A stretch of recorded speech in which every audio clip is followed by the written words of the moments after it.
মোৰ নাম পৰিমিতা দেৱনাথ। এয়া আমাৰ টিম নৱজ্যোৎ শৰ্মা, লক্ষ্মণ চেত্ৰী আৰু পৰমী ভৰালী। আমি PMC জয়পুৰ হায়াৰ ছেকেণ্ডেৰী স্কুলৰ নৱম শ্ৰেণীৰ ছাত্ৰ ছাত্ৰীসকল।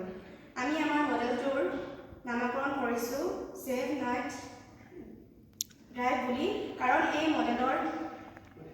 মডেলটোৰ উদ্দেশ্য হ'ল ৰাতি কিছু পৰিমাণে দুৰ্ঘটনা ৰোধ কৰা। যেতিয়া ৰাতি গাড়ী চলোৱা হয় তেতিয়া কিছুমান গাড়ীয়ে ডিপাৰ দিয়ে আৰু কিছুমানে নিদিয়ে।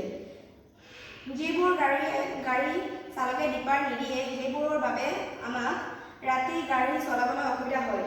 এই মডেলটো এইটোৱে কাম কৰিব। ৰাতি যিবোৰ গাড়ীয়ে ডিপাৰ নিদিয়ে সেইবোৰৰ পোহৰ আমাৰ চকুত কমকৈ লগাত সহায় কৰিব, ঠিক ডিপাৰ দিয়াৰ দৰে। এই মডেলটো এখন হালধীয়া গ্লাছ আৰু এখন নৰ্মেল গ্লাছ ব্যৱহাৰ কৰা হৈছে।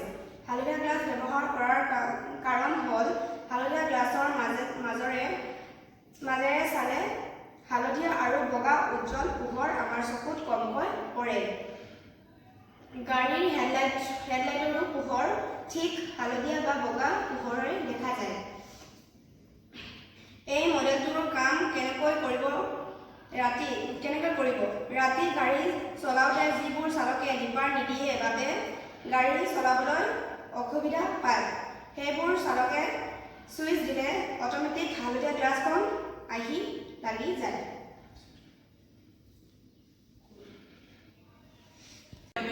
এতিয়া আমি মডেলটোৰ কাৰ্যপ্ৰণালী এটা চমুকৈ আভাস দিম।